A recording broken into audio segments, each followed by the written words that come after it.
Say something else. My name is Sheikh Sula, the Myfula, the old schooler. You want a trip? I bring it to you. Fry lock and I'm on top, rock you like a top. Meat wad, you're up next with your knock knocks. I'm the see.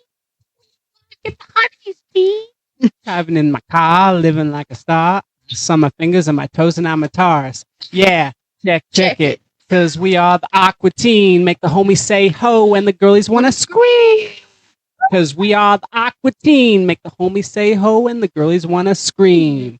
Aqua Teen Hunger Force. Number one in the hood, G. This is the best intro we could have possibly had. We have to do something with that. I don't know what, but.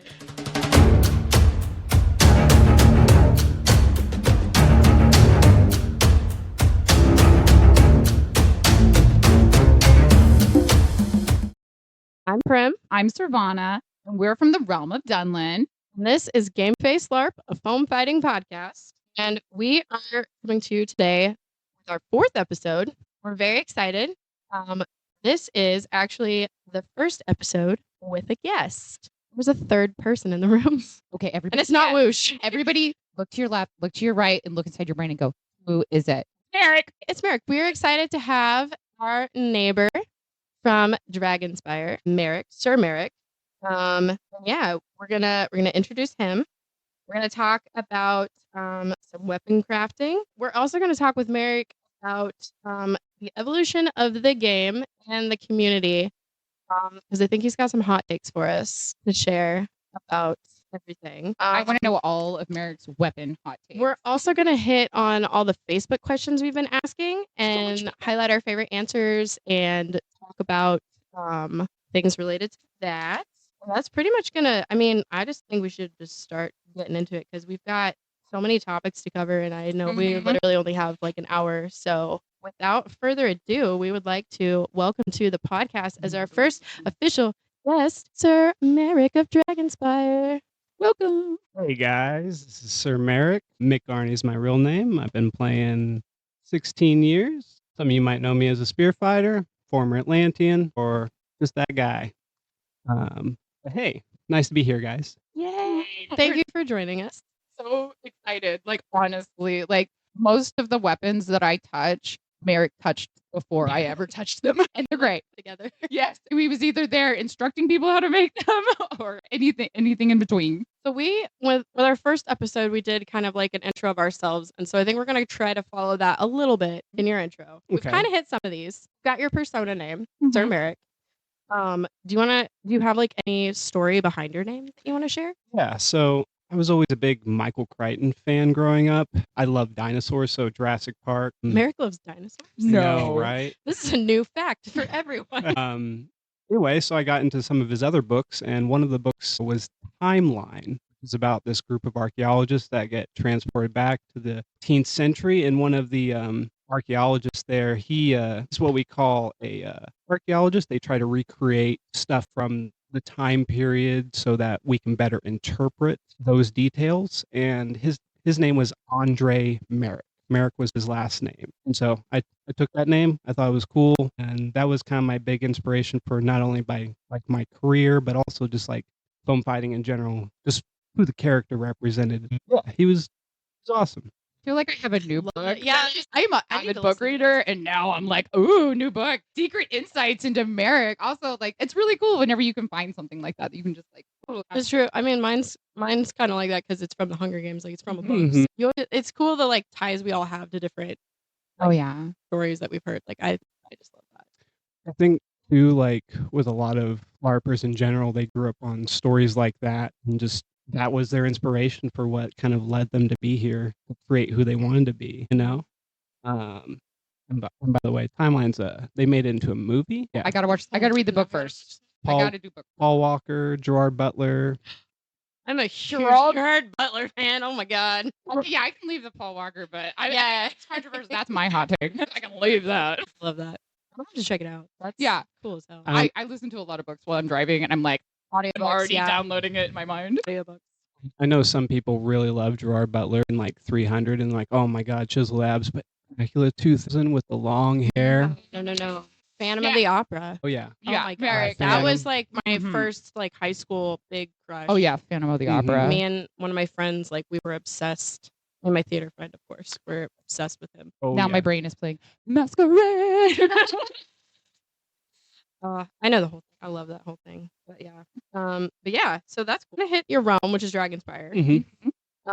What about do you want to tell us about like your realm and your unit and Sure. those things? Kind of just a little bit of that. Oh goodness, where to start with the realm? So Right. Dragonspire was founded by the name of Douglas Toth. He went by Istvan. He was a knight in SCA. Okay. There was an SCA group around here years ago. It unfortunately died out, and he was kind of an old guy and didn't really want to do SCA much anymore, but still wanted to do the fighting. So he's like, "Hey, what's this dagger here stuff?" And so I think sometime in the spring or summer of 2006, him and his wife learned about it, built some swords, and got a few of their friends out to, I think, Fairbanks Park, and they started a little group, and here it is. Years later.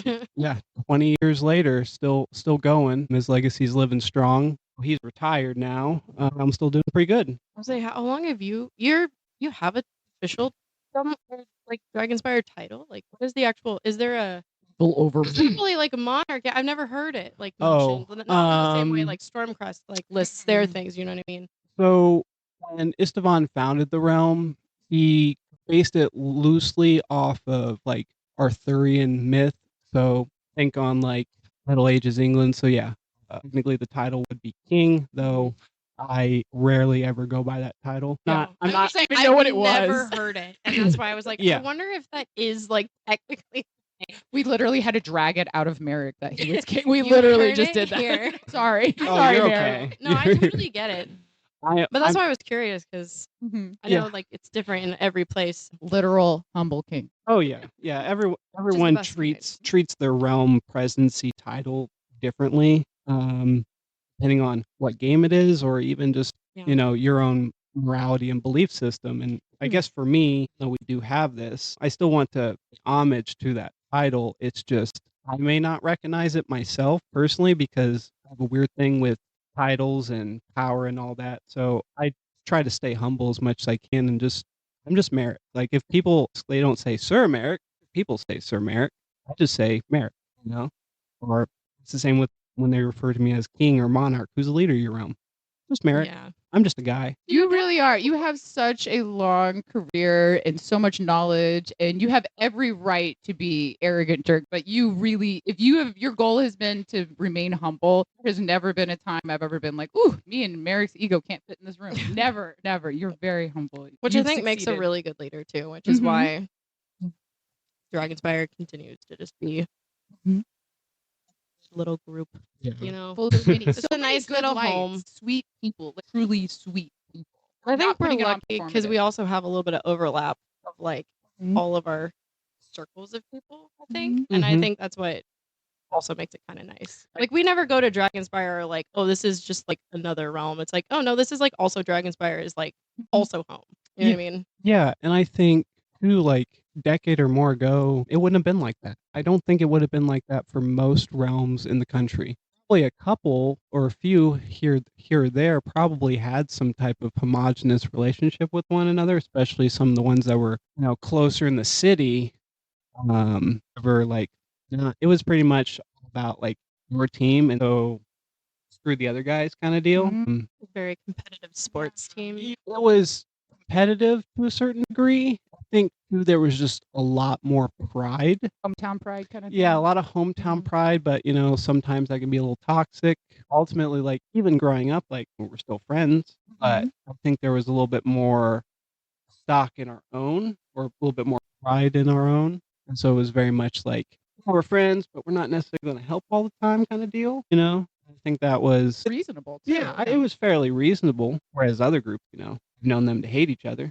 Yeah. I can imagine like having beef. I'm not ready for realm beef. I can't have a realm beef. Oh, it's ridiculous. But any kind of group you end up being a part of, like there's always going to end up being cliques and stuff. So like it's just a natural thing I think that occasionally happens. But unfortunately, that's humanity. Yeah. But I think we're doing a good job of trying to stomp that out when we see it.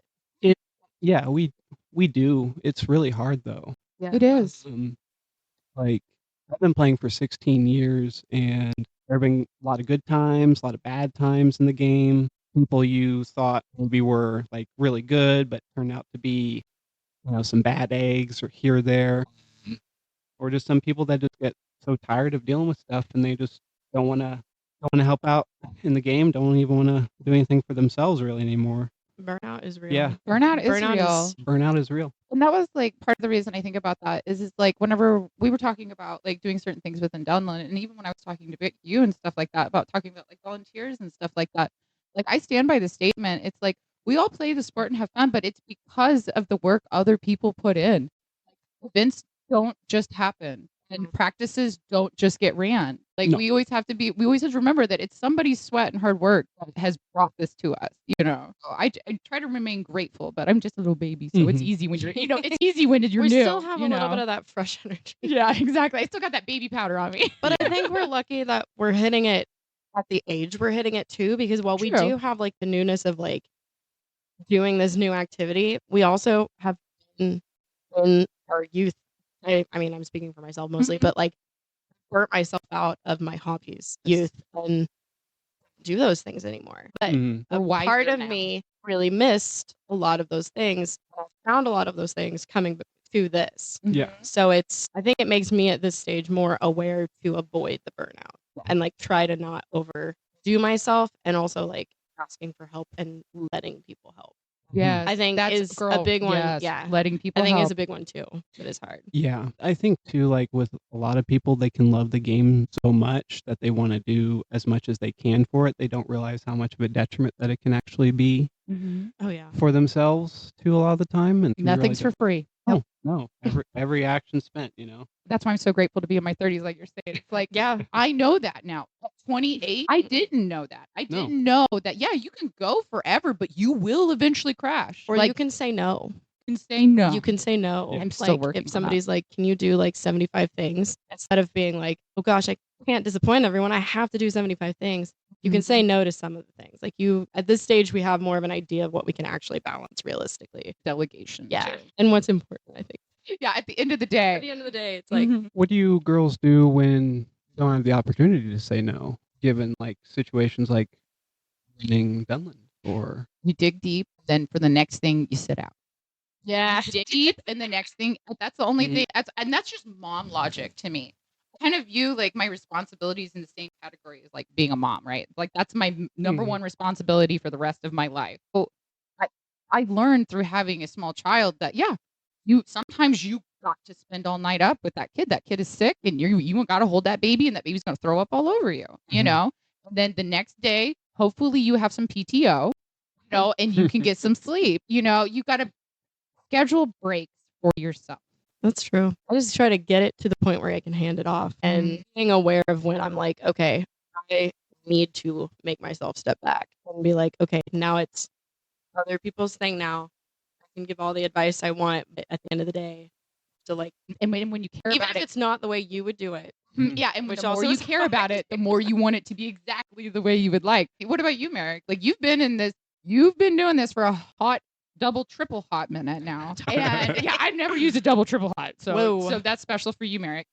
How do you sustain this? Because you not only have participated, but that person that we're talking about that's ran the event and the practice that has had to show up to be that person because somebody had to do it. guess like so for me initially, like didn't officially take a title as like leader of the realm until a couple years ago, but unofficially I've always been kind of helping the realm. Now for me, I guess I grew up always trying to facilitate fun for me and my friends because I grew up living in BFE. Like if I had friends come out to my house, it's like what we gonna do, you know? Got to play in it. Yeah, I gotta Have plan to it. I got facilitate fun.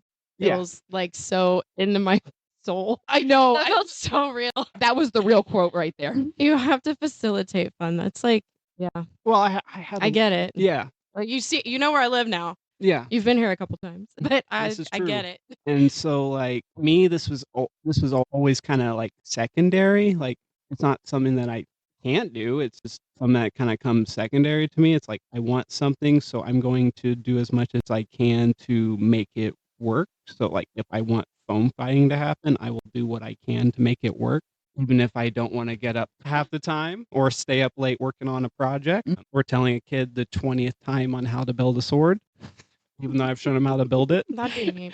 I'll do it. I'm not gonna name a name, I'm but good at I know other a stuff. person. I'm good at other stuff.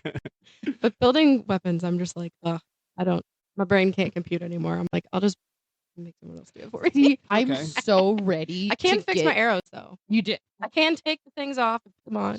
Yeah. I See, can I'm do the modular. I'm so excited to finally like be done with school because like right now, like I don't have a space to be like whipping DAP out. Like I'd have to go outside to do Yeah. DAP work right now. Mhm. But now that I'm getting done with school and stuff like that, I can actually get more into the weapon sides of it because like I can from inside the house, I can sew, I can embroider, I can do all of Right. these things. But right now, until like I'm seriously only looking at rentals that have a garage right now. I don't blame I'm you. like, they don't have a garage. What am I going to do with that? I'm just going to be starting to acquire equipment because I truly do want to learn how to like, not just for the realm, but me personally, because it's interesting. Like there have been a lot of times over there, Eric, that I've been over there and I'm like, don't start because I have the ADHD. And if I start, afraid of how much of my life it's going to take over at this point, Yeah. and I don't have the percentages for something to come in. You know?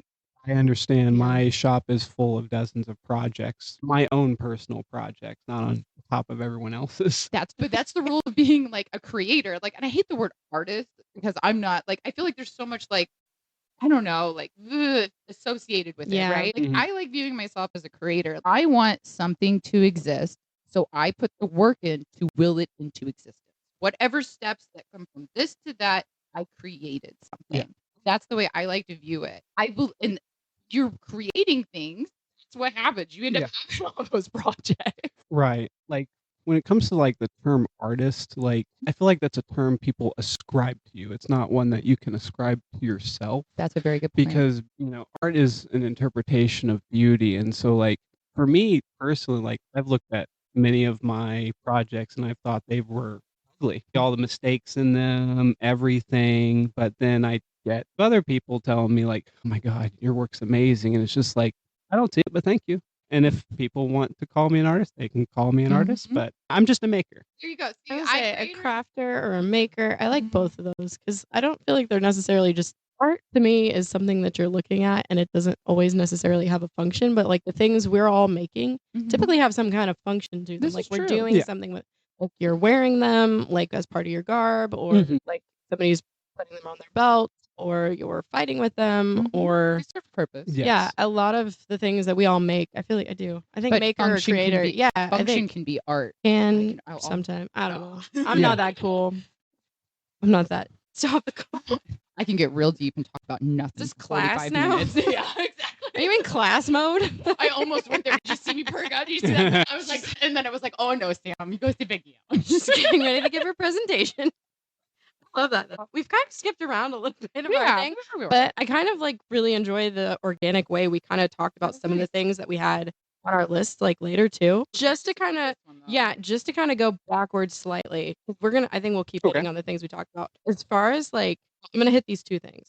You talked a little bit about what you fight with, obviously. One of the things we talked about in our first episode, what our first event was, and you've been in this for a really long time. Curious what your first event was, when it was, how, like all of the details of it. So my first official event I went to was the very first war. Wow. For first war? Middlemarch's war? Yeah, Dang. Middlemarch's first war. Do you remember when that was? A Approximately. minute ago. It was the second or third week of November 2010. I do know when I started. I do know that start date, so this will give you some perspective on time frame. I started September 22nd, 2010, shortly after I graduated high school. So that literally not even 2 months later, I was at my first event. Funny story about that event. No one really told me about garb standards. So So I'm gonna give you a little embarrassing story for me. So I had just been showing up to practice in blue jeans and a plain t-shirt, throwing this tabard over me, and it was literally just a blue bed sheet with a hole in it.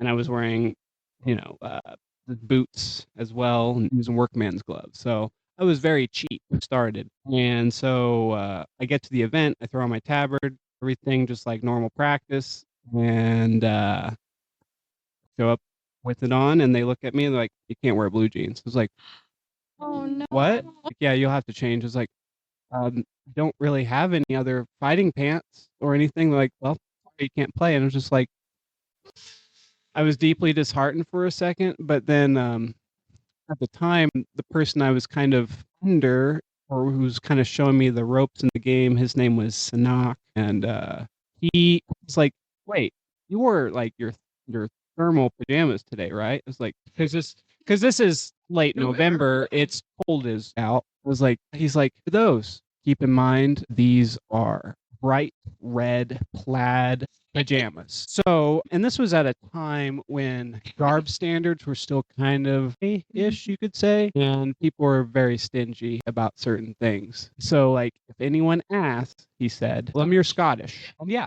a couple people did ask me that were heralds or event staff. And yeah, I told them I was Scottish, and even threw up like a fake Scottish accent too. So here I am in this blue tabard wearing a t-shirt underneath and rocking these baggy, bright red plaid pajamas. Please tell me there's a photo somewhere. So there is 2 photos I believe still out there that exist of me in these pajamas. And keep in mind, these were brand new American Eagle plaid pajamas. And if you've been to war, you know war, especially the site, has lots of thorns. So by the end of the event, those pajamas became short. Yeah. And my mom was not happy because she had just got 2010 those American for me. Eagle. Yeah, back when that stuff meant something. And now you're looking back, it's like, I even know. matter. No. Like The it's silver jeans. like- Silver jeans. Oh my Yes. god. Yeah. Yeah. That's so funny. Yep. And now Oh. Jinkos are back in style They again. are. Baggy clothes are back Yeah. in style. I didn't save my. I'm gonna fight the low-rise jeans though for the rest of my life. I will Like fight I the will low-rise. never do that. No. I don't care if it comes back. I'll be old. Gave all my Aw. away to a baby time ago, and I hope. For people who don't know me, I used to be a prep kid in high school. Or at least I looked like one. What? I looked like a Hold preppy up. kid. Oh yeah. Really? Hey, we need photos. No pop collar, but I did wear the Hollister, American Eagle, had See? a white hat, white shoes. We're getting the dirt. Yeah. And now here I am. I look like a long-haired hippie. Yeah. I like this. You're not wrong.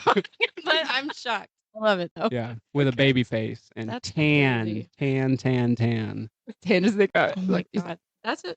That was an amazing. Yeah, I got a blue steel moment. High school, no. That Age was- here. Yeah. Well, I mean, That's a we're good right there story. with you. I was 2008. Yeah, slightly up, Man. slightly. So we would have all been in high school together at one point. I would have been seniors. Wouldn't and that they be were like, "Yeah, crazy? you That would have been weird. That'd been crazy. Because Yeah. you were a popular person. I wasn't. I was the weird goth girl that had her boobs out and a lot of red lipstick That tracks. and rice puffs. Here. Wanted to be Avril Lavigne. Also, I wanted to do all of the straight A things, do everything correctly. Straight edge so- Avril Lavigne. Yeah. So that's basically what it was. I would say that probably pretty Yeah. much sums it up. Hey, I don't think I y'all's get it. parents would have let you hang out with me. Like honestly, My parents wouldn't let me hang out with anyone.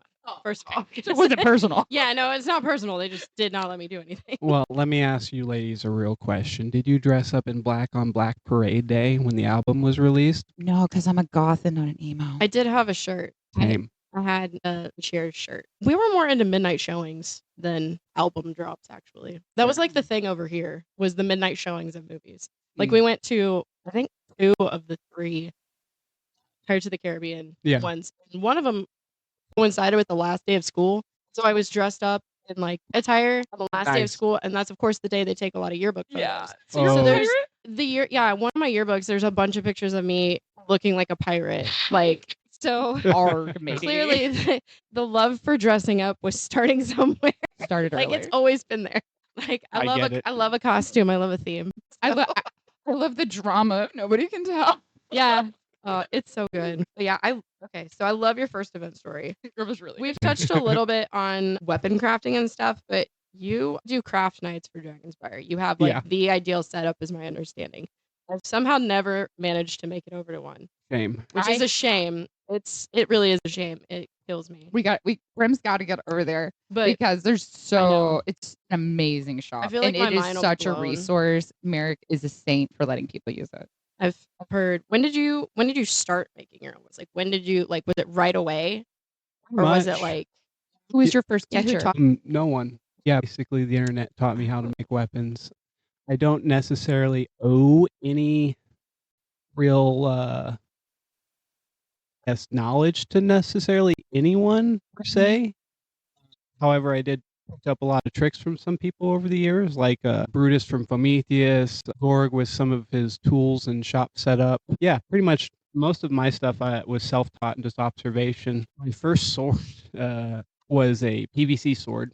It was a brick, and I mean a brick. So I don't know if too many LARPers remembered this. You know, maybe some of the old heads like me, but back in the day, your here website back when here was something to be a little proud of. Website was such a resource. Though the forums were. It was Really? like, I mean, the forums on basically any LARPing website prior to like 2014 was like a Library of Alexandria. Granted, you know, it was just pictures or posts of people trying different things, but showed there was a live community building things and trying things and like, hey, guys, I got this sword to work, or hey, this new technique is working. And so it was just like I kind of kept my eyes on the forums as much as I can. I guess if I were to name a couple people that like I was really drawn to early on, one of them was Arrakis, and I think it was it Fitz Calliston? Because Fitz Calliston did a plastic tutorial on the old DAG boards, and it was phenomenal on how like on the money he got a lot of stuff, but a lot of that information was just deleted. Like Arrakis's spear tutorial still, even though you can't find it anymore, it still lives on in all the spears I build. So like That's so awesome. It's really cool though. because I thought he figured it out, and it's still viable building technique. Yeah, Like having all that free exchange of information. Yeah. Stuff like that anymore. Like for me, like whenever I'm not making weapons but other things, it's like I gotta go to the YouTube. I gotta go, you know what I mean? And you try to find something, but it's not the first video that you find a lot of times. It's the No. third one or the fourth one or even more because it's Or you gotta pieces find of each one. yeah, and then you have to combine everything in together like that. yeah. And you can't just give up and go buy something. But it at would the time, really, it you would be couldn't. so Like, awesome. There were places you could buy stuff, right? But it's not like you could just go to the store and pick up like a finished thing. You know what I mean? No. Like you were all kind of figuring it out but with and it improving things. But with it being like on the Adaga here website and everything, I think that it would be nice to have something like I'm getting into the sport and I don't have the support of somebody like Merrick who's around or Dunlin who like would loan me weapons or help and teach me. If you're out there in an information desert or you know a kind of a LARPing desert and you're traveling out to events, having a place that I don't want to necessarily say, oh, it's an authority. You could be like, oh, at least I know this is going to be bell legal. Or at least I know that this is what other bell players are doing. You know, You're not gonna get there and be like, "Oh, this actually doesn't work." I wonder how many people have built a sword and it I'm was sure a only lot. amp guardian, you know, like Oh, or yeah. it's too light. You know, I would be very disappointing. Yeah, and that's the problem that I think a lot of LARPers tend to forget is like not only like the language that we use for crafting materials, but also just where is a good like resource that people can go to, because everything is so spread out. Like not even like the national websites who know that we use these materials, they don't even list those half the time. And so I will still see on forums, where do you get these? Where do you get these? Where do you get these? And it's just like clearly something isn't working, and you know, maybe that's where a lot of the struggles are with getting people into the game. Is just it's always about finding resources, you know. And like the best resources I can remember, and I wish I knew who made this, was the Arendor sword tutorial. You guys ever grow up playing Flash games in school? Okay, Yeah. me too. I love Flash games. Well, Arendor made a Flash tutorial on how to build a foam sword out of a blue sword. or make a blue sword out of PVC and blue foam. And that, I don't know how many people got into the game and used that tutorial, but that was phenomenal. And it Awesome. was very clear to follow. It's Not- important. And that's the thing. It's like it doesn't have to be a tournament match. You know what I mean? To get out on the field. If people feel like the only real alternative, like the only way to get on the field is not trying to say anything about what people charge for weapons and stuff. There is time. Like people never realize how much time it actually takes. You have to tell yourself time too. Price of some of these weapons, especially if you're not into the sport and haven't played for a long time, that's a huge investment. That can be a barrier. Oh, for sure. I mean, just like any sports equipment that you get, you want to get something that's good, that's rated well. You don't want to just it's just like getting your first glove for when you play baseball. It's not going to fit well the first time. You might have to beat the crap out of it to get it to fit well, but you're going to make it work until you can eventually afford to get a better one. And that's if you are interested in continuing that. But, for someone just starting, asking $200 for like a basic sword or something, that's a high cost, especially, when a lot of other people are also using those swords. So you want to stay competitive, right? And so if you want to stay competitive, you have to kind of fork out that money. It's hard for a lot of people, especially now. Yeah. I mean, we live in Right an now. economic crisis. And And have been. not saying like we haven't, not saying like this is the worst time we live in. We've always kind of lived in bad times. I grew up, with Clinton in office. You guys remember? Yeah, I was there. you guys remember Clinton. You remember Bush. You remember the 2008 economic crisis. I mean, my family we about lost our home. We about had to move. We graduated and there was no jobs. I graduated in 2000. 2008 hit hard. Yeah. I feel you. Rough. So it's like back then, a sword. If you were to buy a brand new sword from, and the only vendor at the time then was Forged Foam, I guess a felon. It was like $30-$40 for us. I mean, $30-$40 was a lot of money back then. It was, I was gonna say that felt like a lot back then. But now it's like than now. Right. But they still sell a sword for like $37, which is your basic sword. Which that's I what did you not need. know that. Yeah. So Forged Foam is still doing the Lord's work and trying to get people into this game because you kind of touched on it a little bit earlier when you were talking about my shop, is like it feels like there's this barrier of entry for a lot of people when it comes to making gear.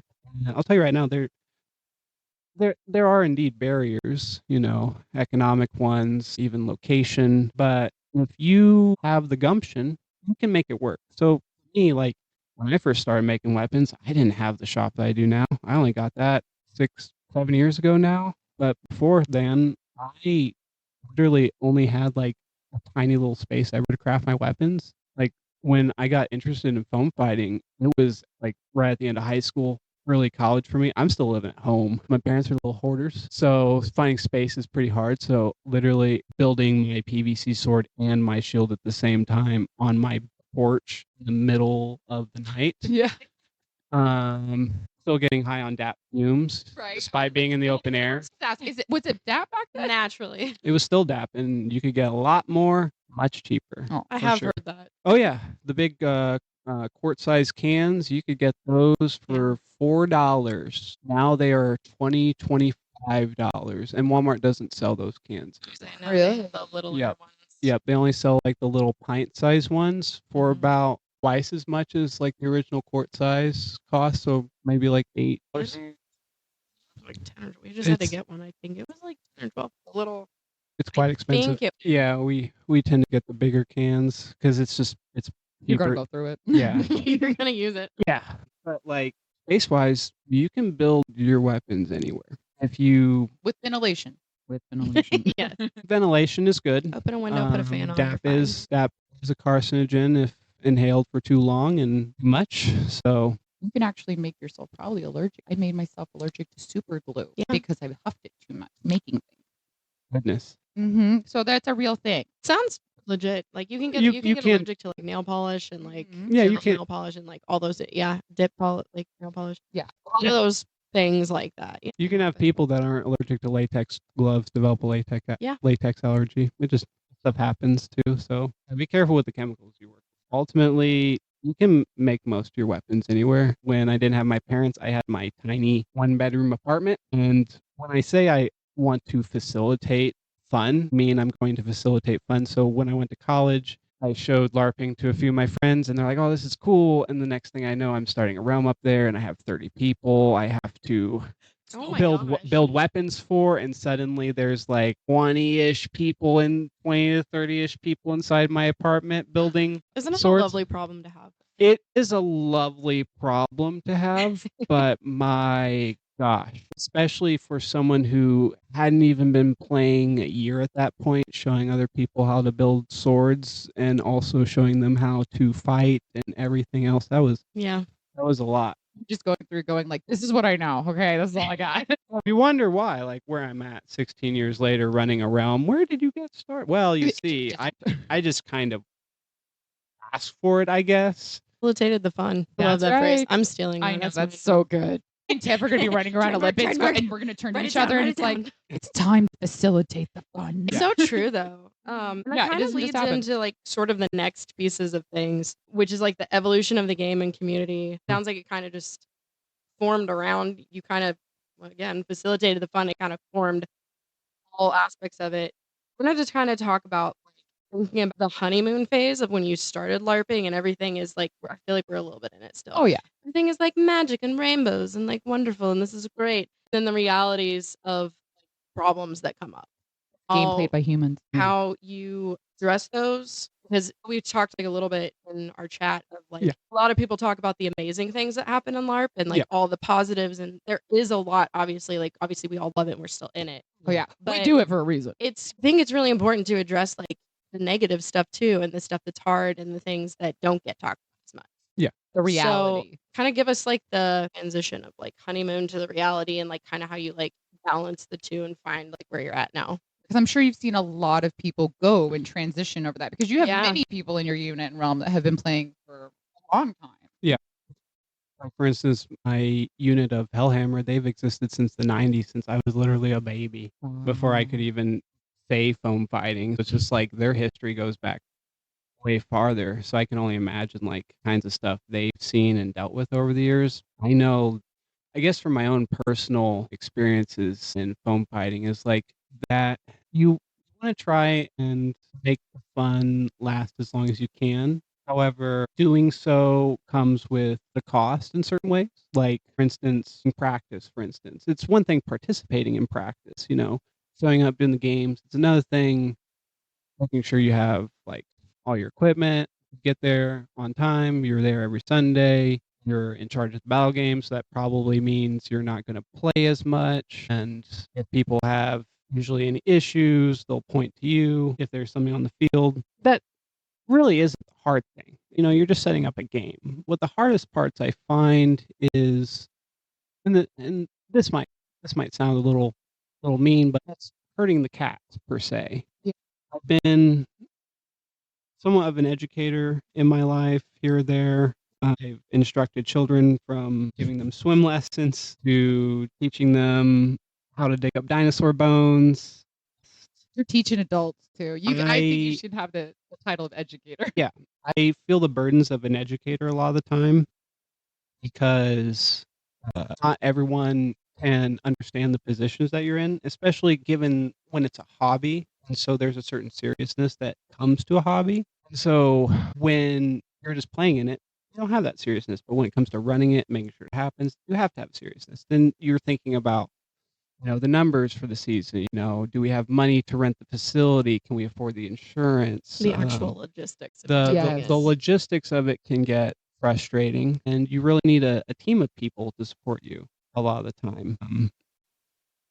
And so I guess at the end of the day, after everything kind of wears off, just really, I think the hardest thing is just managing a lot of the personalities of the game. We deal with a lot of ego because the game's easy. Here's the rules, set it up, play it, good.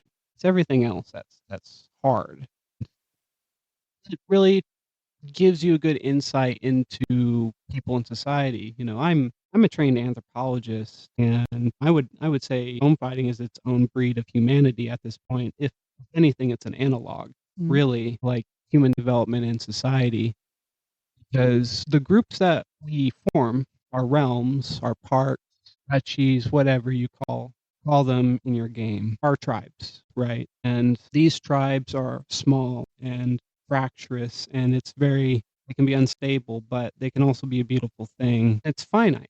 The people that you have around you are finite. That's one thing I've really learned is you don't know who's going to be around. It's kind of they used to kind of do this back in the old days, when winter would clear and spring would come. The transition scares a lot of people from the past. And that's why, like, spring equinox is so big and important in these societies because it allows us to celebrate the fact that we're still living. And so, like, after winter and spring celebrations, you can look around and see all the people still living. And after 16 years, I can look around and see the same faces that I started with. There's some that are still stuck around, but I guess you don't really realize who is important to you until they're no longer playing in the game. That's very true. And so you have to treat the game serious, but also with a sense of like grace and understanding because what you have now may not exist tomorrow. So 16 years of running this game, I've gone through a lot of problems with running Dragonspire, unit stuff, everything. Dealt with some good eggs, some bad eggs, and one bad egg can ruin your realm. I'm sure there's a That's lot of very other true. people out there listening now that know, like, or have experienced that themselves. I've seen it just in locally, but everywhere. And so just treat people with respect, treat the game with respect, just try to do right by people as much as you can. I think that's kind of like similar to what. So before we started recording, me and Sorvana were kind of having a little bit of a conversation about how it's what like our goal of all of this is, and it's like, yeah, we're talking about LARPing. That's that's like part simple surface level. But like what keeps us in it is the connections we have to everybody. Yeah. And there is like an ebb and flow of like some people come in for a little while and then quote, quote, real life happens and like respecting when people have to step away I think is hard sometimes too because you're like, well, this means so much to me, like how could you just like not step up and do this? I think especially for as long as you've been at like how would you say navigating the ebbs and flows of people coming and going, what's a strategy that you felt like kind of held you maybe like in a tougher time? Well, I guess I kind of have my own moralities to fall back on. Like, even if this game is no longer for some people, and even if they don't want to keep going, I know for me, I got what I got out of the game, and that was really just learning about myself. And so for some people, I think when they're in a class, they do the class, they get done, it's over, right? They hopefully learn whatever lesson was in the class. But the problem is with life, class is not over until you're dead.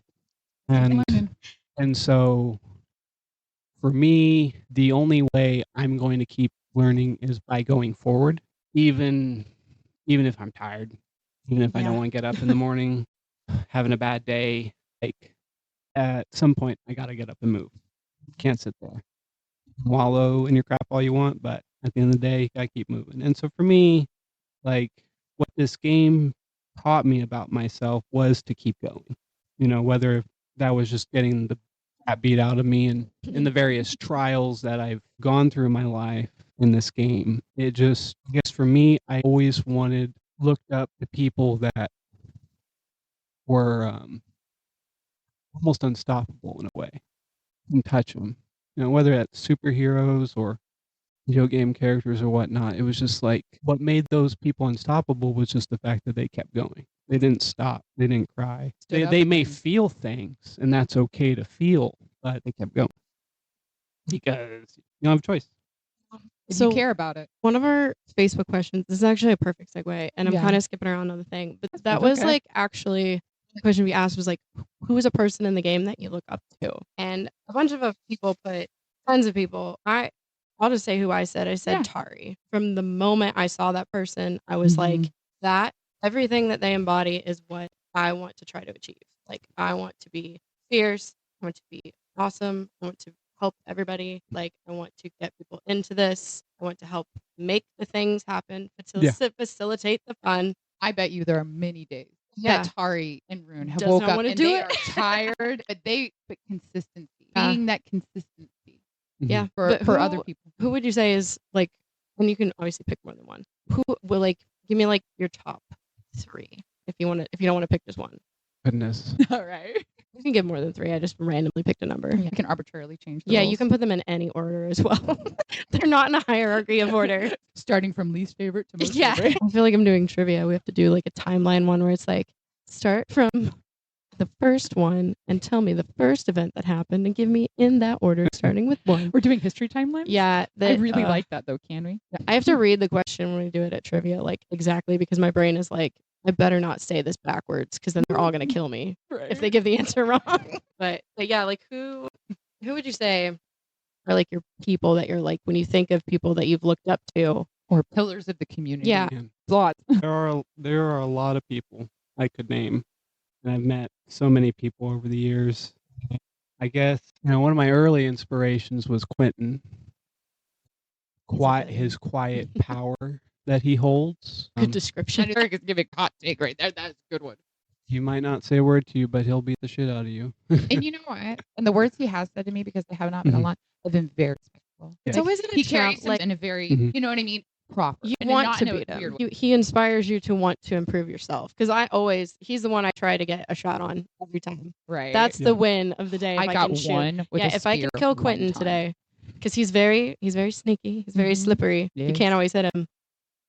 When I get him, I'm like, yes, Feels like I victory. achieved the day. Yeah, and I think that's inspiring. Yeah. I feel the same way when I kill Tari. I'm like, this is great. Right. This is what I'm here for. Quentin is a great example. I feel like he's like a perfect example of, I'm not saying like, trying to put him in a box or anything, but it's like, coming into the sport as, somebody with baby powder on him and stuff and like and thinking about knights and things like that. It's not just like, oh yeah, you can fight.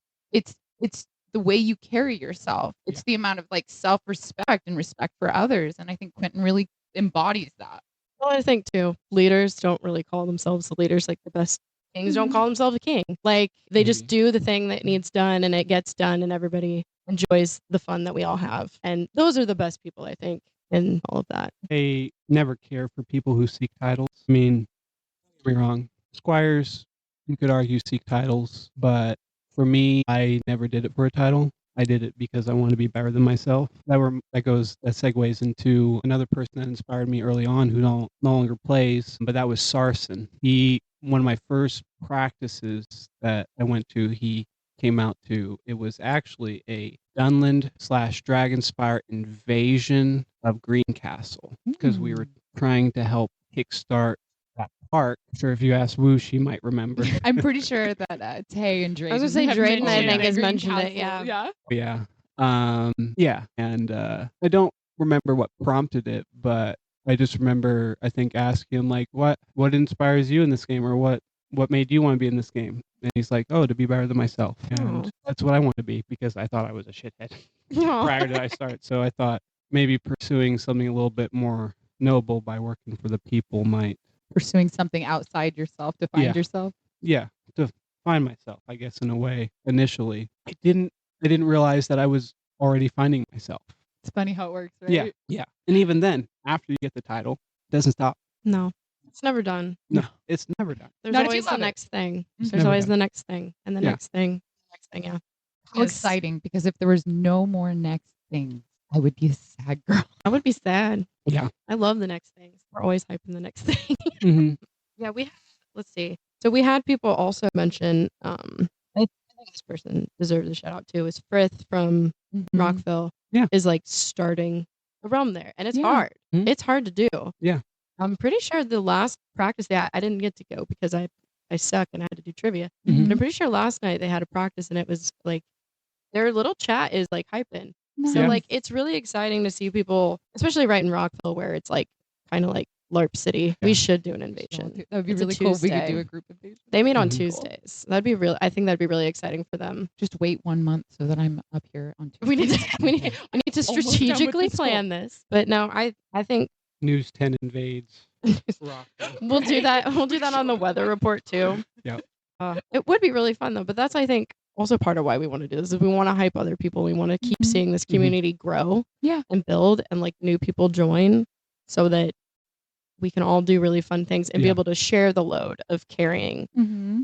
Yeah. everything. It's hard. Like just finding LARP and getting involved in it has been such a gift to me. I feel like for me, you know, like out there in what I'll call a nerd desert in the middle of nowhere, you know, major cities an hour away, anything that has any kind of population, right? So there's a limited amount of things to do out there. And when I, you know, came across this community, I was just like, I found you and I'm never going to let you go. You know Yeah. what I mean? And I want other people, like I want other Sams that are in nerd deserts to hear this or see something about LARP and go, can you show up?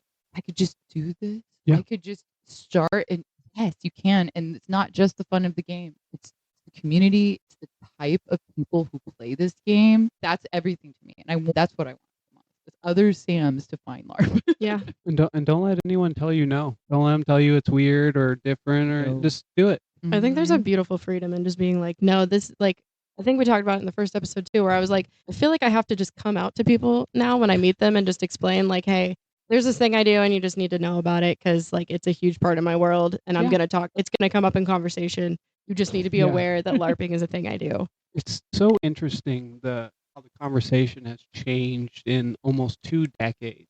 Because like when I first started, you know, we were still getting called explicitives. Yeah, I bet. World back then. It was Yeah. it was a much different world, but you know, that was a time where, you know, if you were a little bit different, It wasn't okay. If you didn't fit in the box. Yeah. it wasn't okay. And I was definitely a weird kid. So I fell into LARP Same.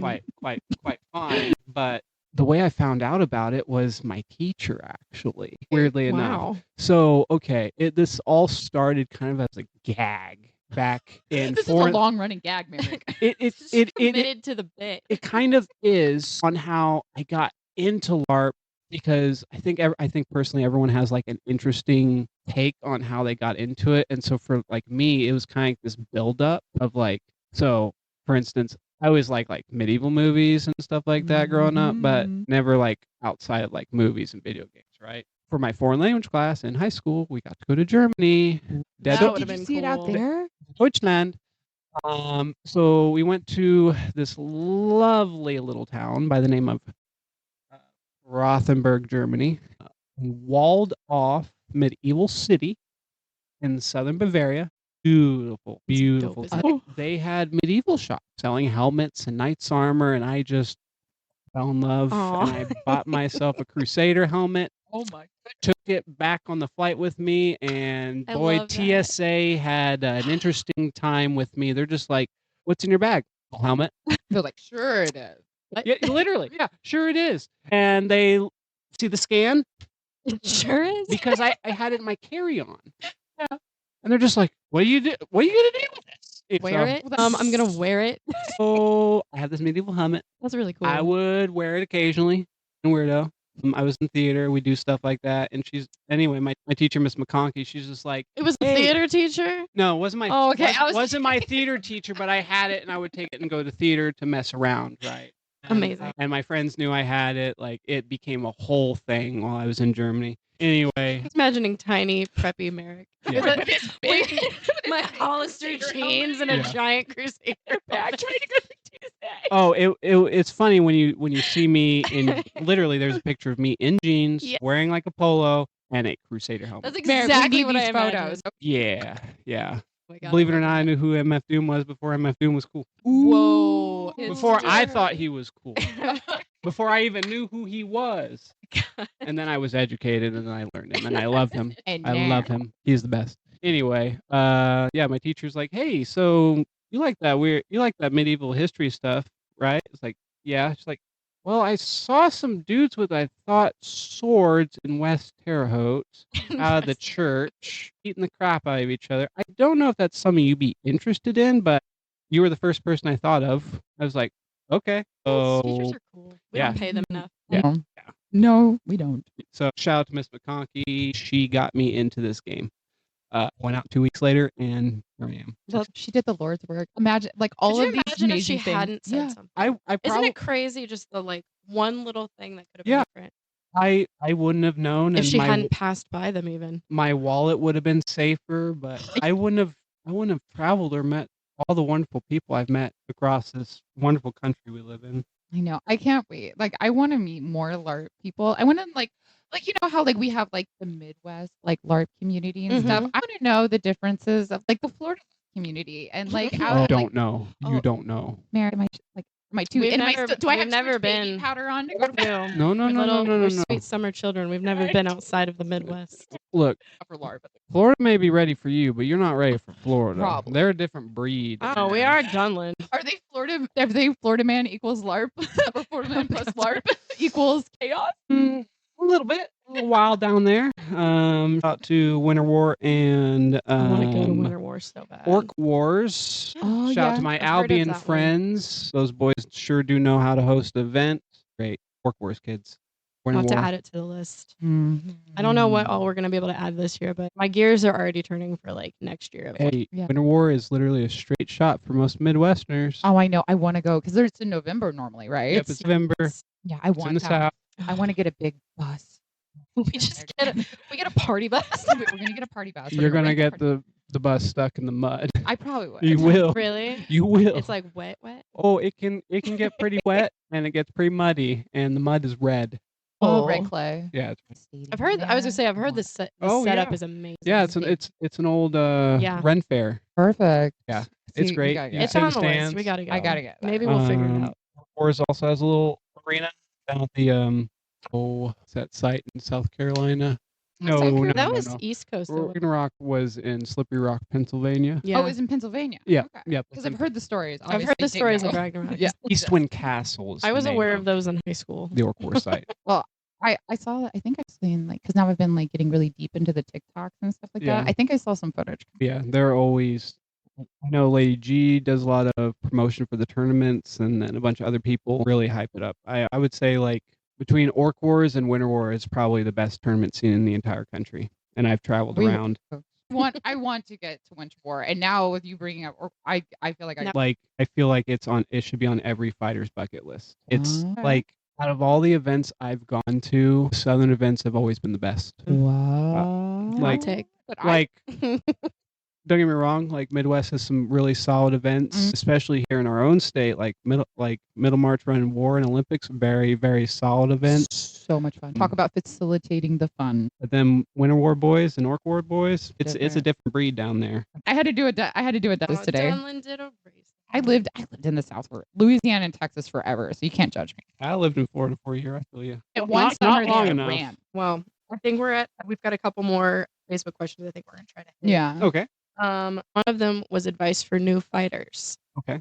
We had a couple people say, I'll share with you some things. And one person say their advice to new fighters is just remember that regardless of how crazy good people are now, how advanced their craft is, or even how well they manage or command their group, they all started exactly where you are now, knowing very little and aspiring to greatness. I think that's pretty true.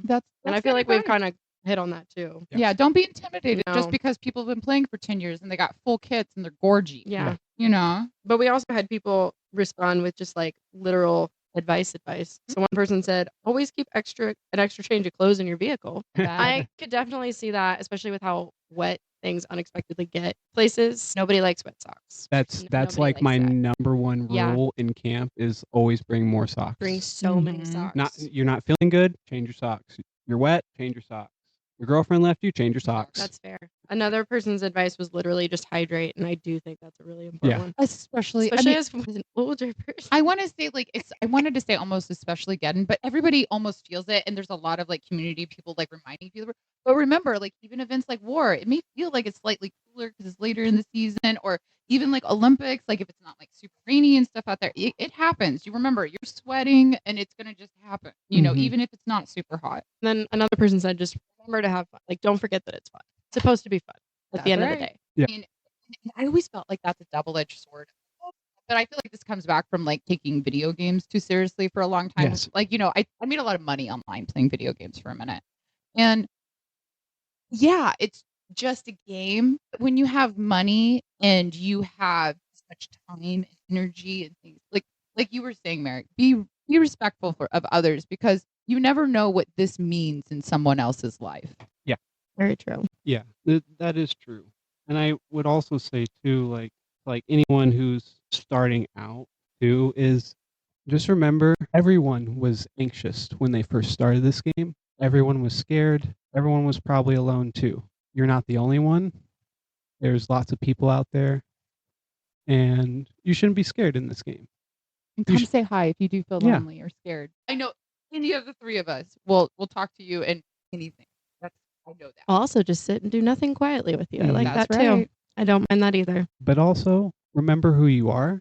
Don't let anyone try to change that out of you, no matter what experience they say. But also, try to respect the place that you are in, especially if you don't know all the ins and outs of things. Yeah. If you're walking into a lot of these realms are like a TV show that's 10 seasons deep. You know, like that's Yeah. the way I view it. Like I don't know. I'll never know what happened in season 1. You know what I mean? You can just pick up maybe right now. maybe I'll get some highlights from season 7. You know what I mean? But you never know. Yeah, like you said, be mindful of situations you may not understand. Something may happen that you don't fully understand. You know, hold back for a second. I'm very guilty of not doing this. This is why I'm saying. Yeah. It's like I'll be like, "Oh, do you need help?" And it's like, you know. I've definitely had to tell myself it doesn't have to be perfect right now. Like it doesn't. I don't have to do every single detail. Doesn't have to be perfectly planned. Yeah. Right. We can just do it and have fun, and it can just happen, and everybody will be happy as long as you have like the main things. If you've got people who have food, people need a place to just hang out. You need the space, and then you just need to let it happen. Let it be the thing. I feel like food is a big one, at least in my world. As long as I guarantee to like get some people some food here, provide something, they'll stick around. Yeah. If you feed them, they will come. If you feed them, they'll stick around. Yeah. But to double down on like the anxiety part and stuff that you were talking about, I used to have a lot of anxiety. Yeah. You know, like that's part of the reason why I used to crazy. become like really into video games because it was it created a barrier between me and the world, and I lived that way for long. There were whole months I didn't leave my house. One of the things that has helped me a lot with like anxiety or like starting something new like this, I mean, obviously my age helps a lot, but if you can get comfortable with being unsure, you have to be able to move forward and be unsure. Like I'm gonna go out there and fight. I don't know how it's gonna go today. You have to do it scared. I have a friend that said that. Do it scared. Do it with your hands shaking. Just whatever you have to do, just do it, or it won't happen. Yeah.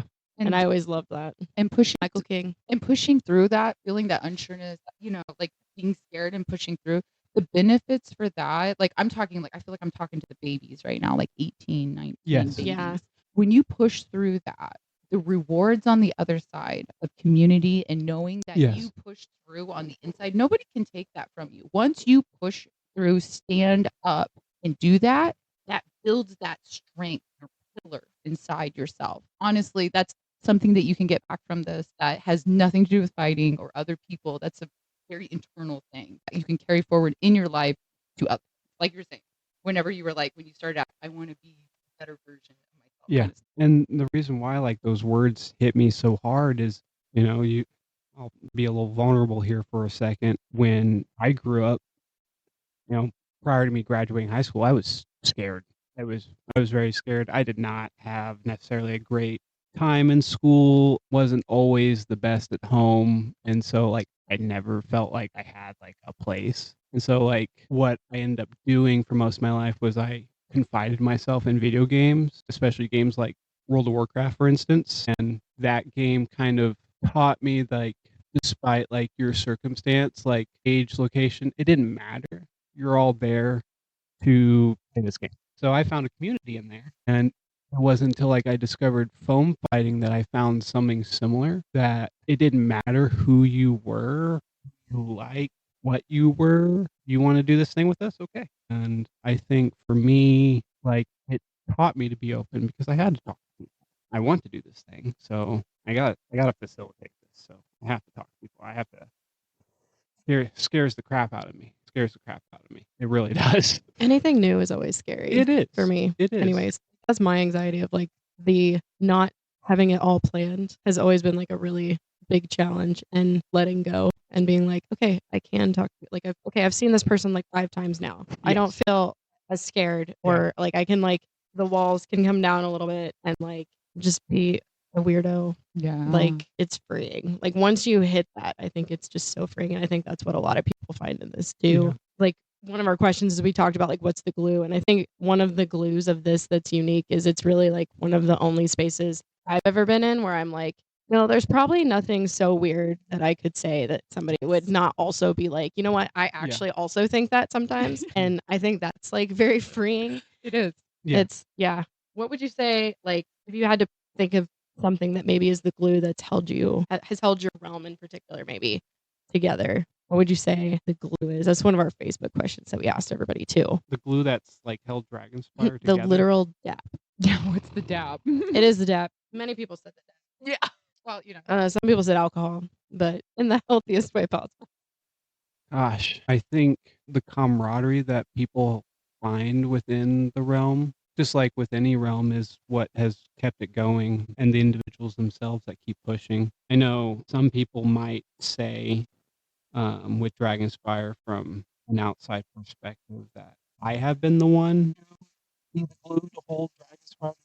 Really, it's just the people that continuously show up, because if it wasn't for the people, I wouldn't be there. I can't necessarily say I'm the glue because it's the people, it's my friends that I do this for. It's friendship. Yeah, the Aw. power of friendship, kids. You heard it first. I'm Well, unironically you going to can say leave it's it the in the power of friendship. I watch enough One Piece It's that true. I can say that with my whole chest. It really is though. I'll admit it. I have found better friends and just better people in No. foam fighting than True. I have in real life. I Most agree. of the time. Becomes your real life, like a little bit. Like And- it feels like we escape a little bit, but also it feels like it's your real life too. Like I relate to what you said because I did not have people backing me up, and without divulging too much of things that have happened, there was an opportunity where I got to stand up to someone who pretty much bullied me for a long time, Mm-hmm. and I had the entire realm behind me, and I never could have stood Yeah. up to that person if I did not have those people. Right. And it's truly something special, I think, to have those people. Unquestionably. The people that have your back no matter what. Yeah. And want the best for you. want the best for you. Yeah. I think that's a really good point because I feel like a lot of people in the LARP community, I'm not going to say it's without human negative emotions or bad things because that's the most ridiculous thing in the Nothing's world. There's perfect. always going to be egos, jealousy, different kinds Yeah. of stuff like that. But I personally feel like from my little baby powder experience that most of the people that I've interacted with that are trying to teach me how to make things, teach me how to fight, they are legitimately trying to help me better myself or push me forward. I never get this feeling of like there's something underhandedly happening. You know, I feel like Mhm. I feel like the They want to type of help people you to help you, not to help them. Yes, Yeah. and I feel like yeah. a lot of the community, whether that be for multiple reasons, and I'm sure we could all say them, but the type of people who LARP a lot of time are very direct people, and I Yeah. appreciate that. I would much rather someone be direct with me, like if I'm doing something, than to harbor feelings on the back end. So Yeah. at least within like my personal experience, I've been very fortunate that way. I feel like people truly want to see each other succeed. Yeah. They do. I find I've never found a friend in a sycophant for me personally. Don't get me wrong, it's nice to have people agree with you, but I really pay attention to the people that don't agree with me Because they're telling you the truth.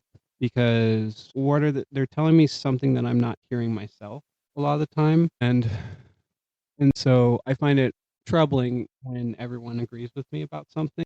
I try to follow this logic called the 10th man. Okay, I want to hear this. Yeah, what is that? So imagine yourself, you're in a boardroom, right? Mm-hmm. And company CEOs come up with this idea for whatever, don't matter. You can imagine this in any other way, but you're in a board with a bunch of other shareholders and they're all talking about this idea and sounds amazing, everything, but everyone doesn't disagree. There's no contention. There's nothing. You yourself have to recognize that you need a 10th man because that 10th man's going to tell you, well, what if this happens? Yeah. Or, wait, let's think about this again because you all just agree with that person. And they don't see something. You're sending troops over the wall to their death. Yeah. And you don't know. And so I've seen a lot of bright ideas in this game where everyone just doesn't want to say what they want to say, and that idea burns out very hard. Not just in this game, but also in Yeah. real life. If you don't have someone telling you, think about that, Yeah. then it's a really good idea. If Yeah. someone's not playing devil's advocate like that, they're not really trying to make you or help you make whatever you're talking about happen. Because it's really easy just to go, oh yeah, it's a great idea. Okay. You know what I Mhm. mean? But it's a lot harder to go, okay, but what if? Just be like, oh, dismiss them because it's like, oh, it's a hater. There's somebody hating on me. It's Yeah. like, no, listen to what people have to say. I mean, we have a Yeah. fine real life example for that type of behavior of not having a 10th man. Without- don't we ever? So yeah, please be careful with some of the ideas and don't be afraid to dismiss the person that disagrees with you. Maybe they see something you don't. I'd rather find out in the boardroom than find out whenever the meeting's live. I'm talking for Yeah. 50 people. You know what I mean? Oh, for sure. Yeah. For sure. When you're brainstorming these ideas, say the thing. Do the thing. Well, we've really hit like all the main topics that we wanted to hit. Do you have any like parting things or Yeah. closing statements, or I don't know what to call that? Never had a Anything you third wanna touch person. on that we I've never had a haven't- third Yeah. person to throw that to. So. Sure. Yeah, I just have one thing. We went over advice for like people, or even some people are just kind of getting into the game, or maybe haven't gotten into the game yet. But I have some advice for some veteran people. And you can do that because Yeah. like me being a baby, I could We never can't tell tell. 'em. I could never. I don't know what I'm talking about, but you should. And this is really just for the old heads that are still around, or some people that are becoming old heads now, or will be. You're an old head. You don't know it yet. Middle-aged heads. I don't know. What's a LARP middle life crisis? Like you go get a glaive. Aw.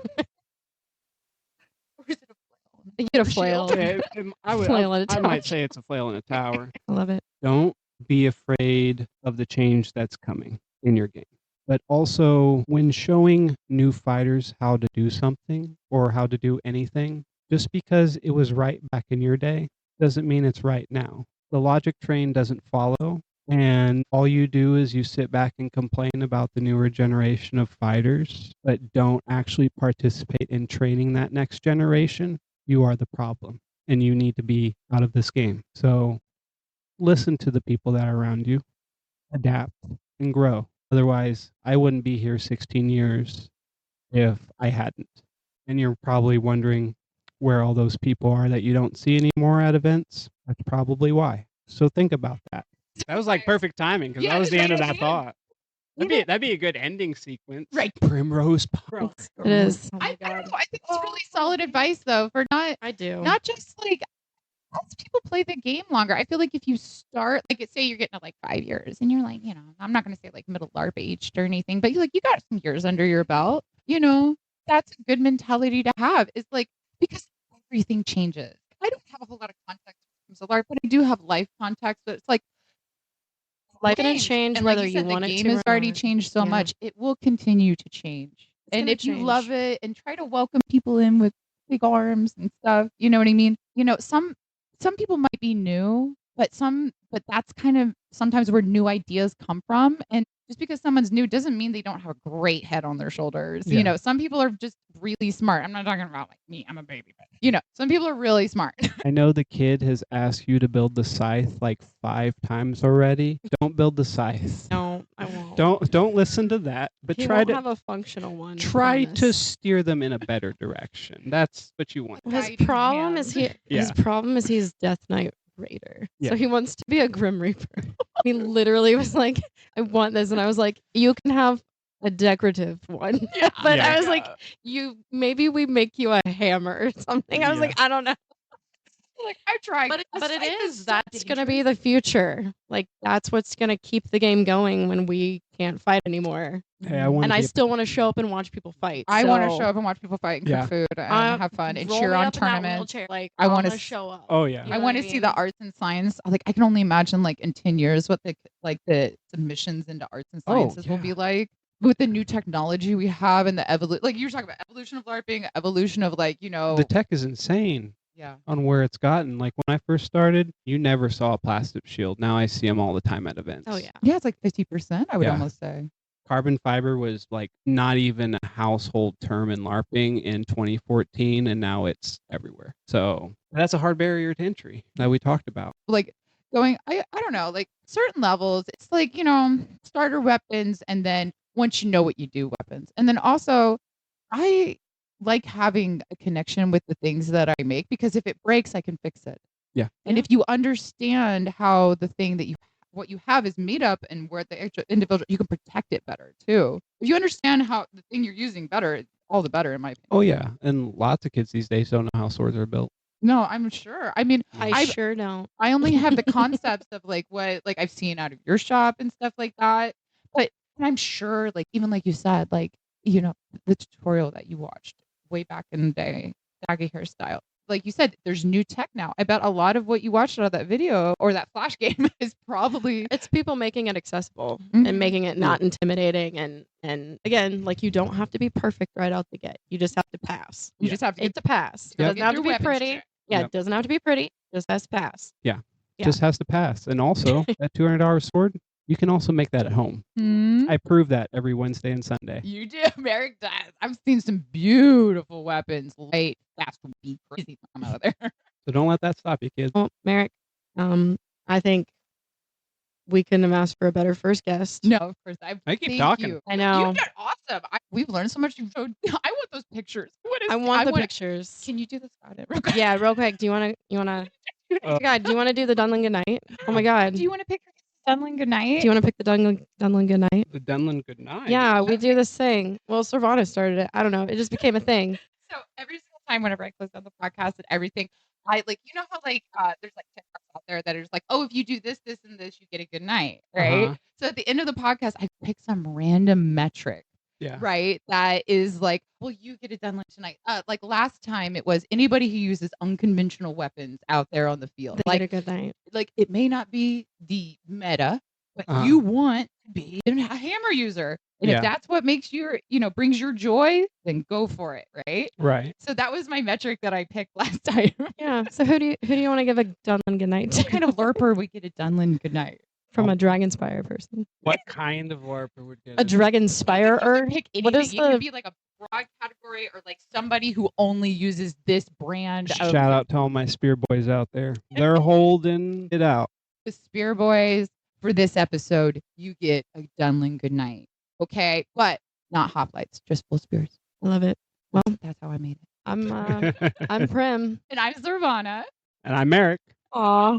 And we love you guys and stuff. We love you. And we'll see you on the field.